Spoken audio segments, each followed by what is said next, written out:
Welcome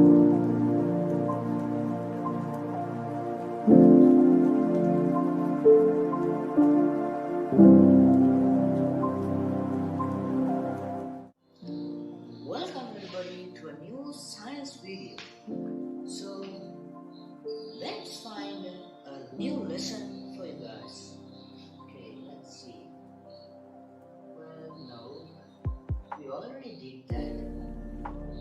Ooh, that's a very interesting lesson. So today we are going to talk about life cycles of living organisms.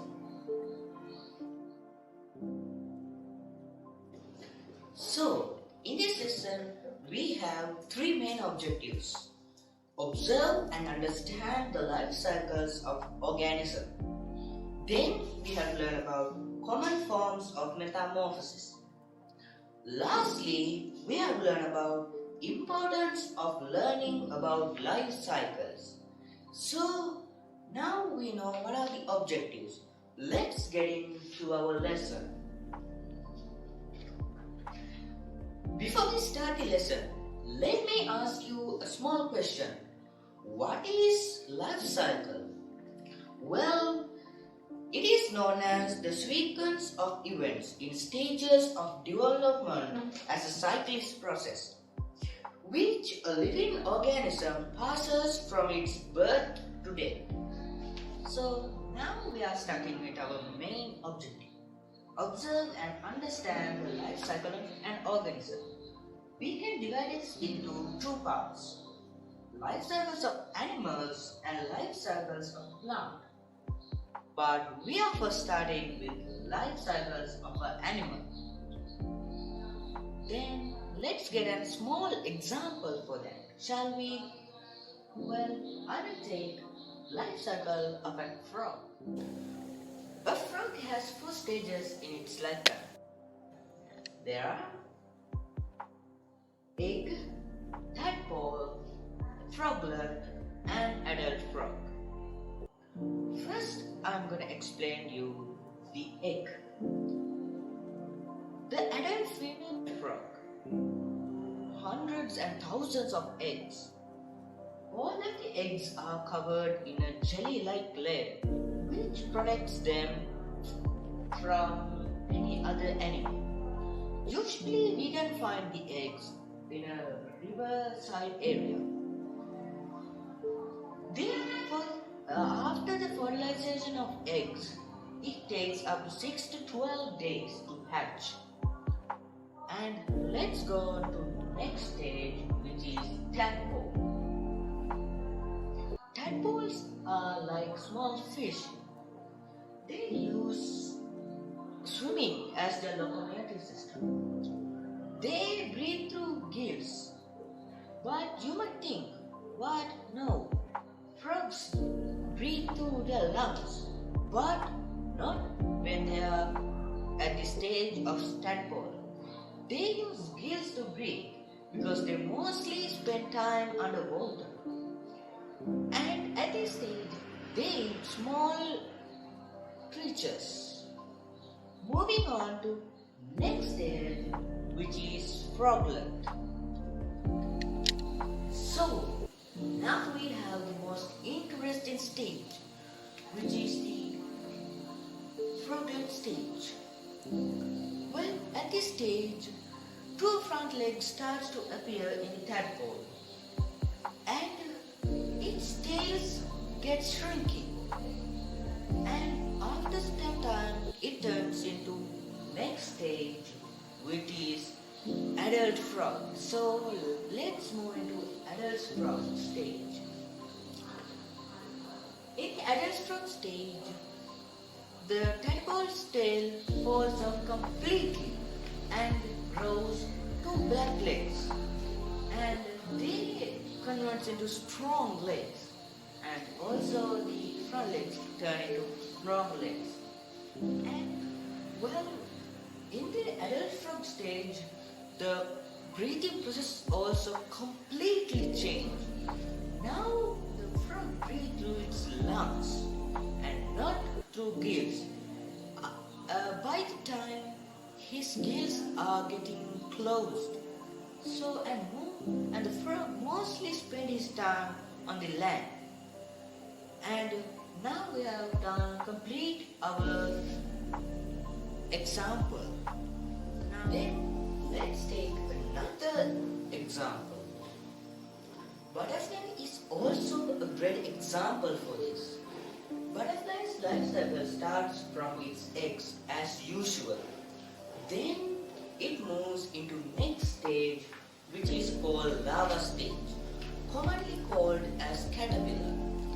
Then after some time it moves into inactive stage, which is called the pupa stage. Basically, the caterpillar forms a layer outside its body, and at this stage its outer appearance mostly changes. Then the final stage of its life cycle, the adult butterfly stage.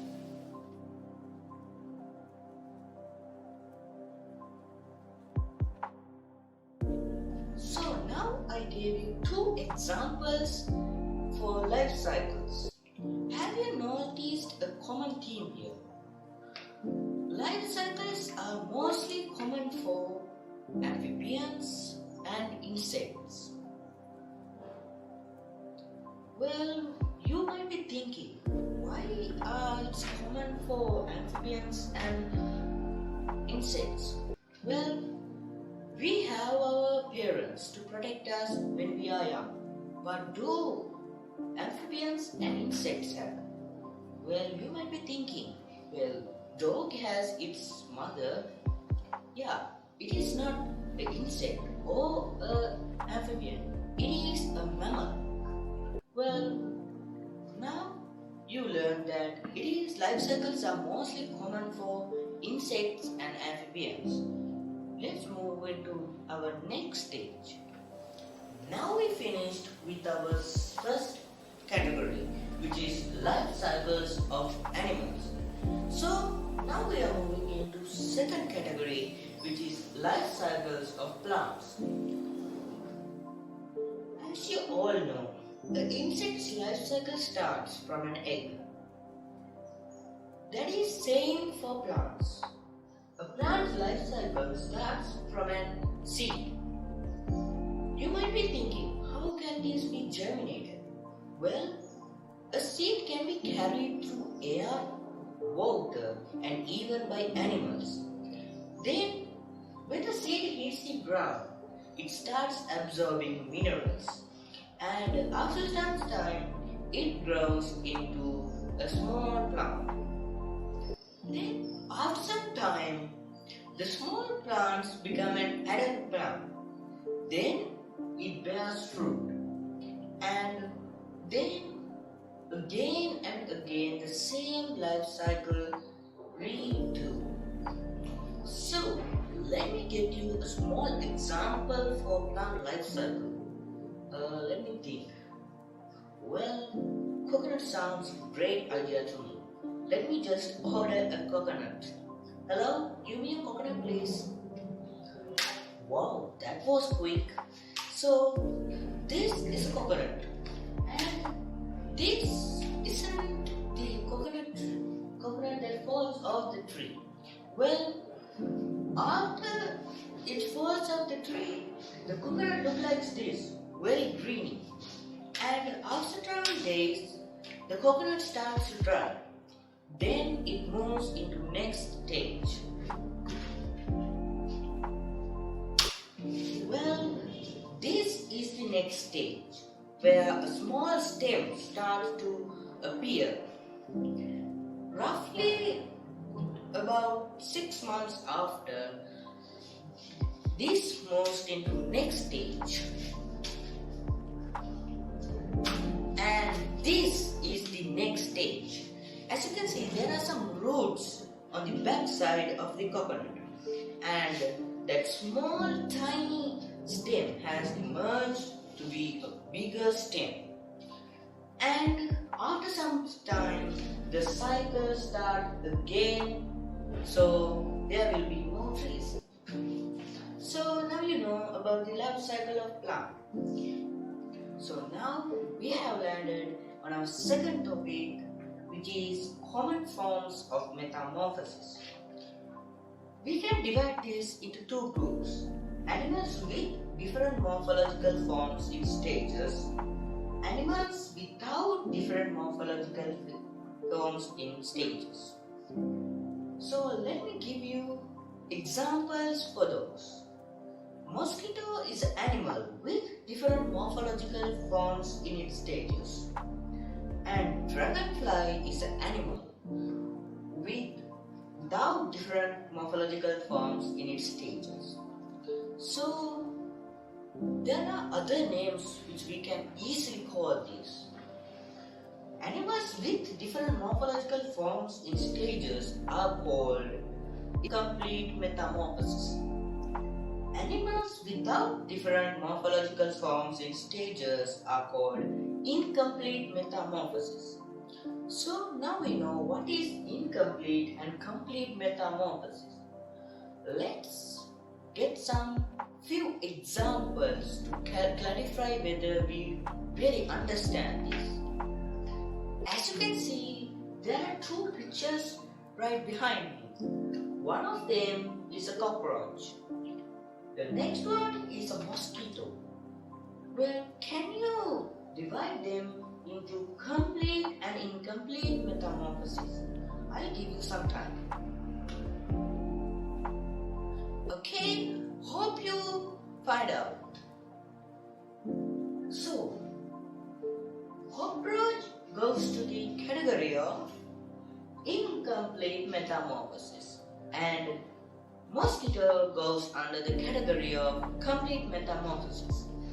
So, as you can see, the cockroach looks the same from its birth to death, but in the mosquito's life cycle, it looks completely different from each stage to stage. So, as you might be wondering, what is that mean?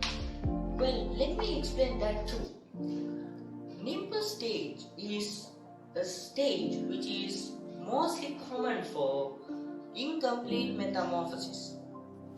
So friends, we have arrived to the last topic of our lesson, which is importance of learning about life cycles. Let me give you 4 advantages. 1. Controlling pest. 2. Conservation of biodiversity. 3. Controlling disease vectors. And 4. Ways to develop children's understanding of life cycles. So friends, we have finished our lesson, but I'll give you a small activity. Go to the garden and find more information about complete metamorphosis and incomplete metamorphosis. Let's see what your results are. Stay tuned.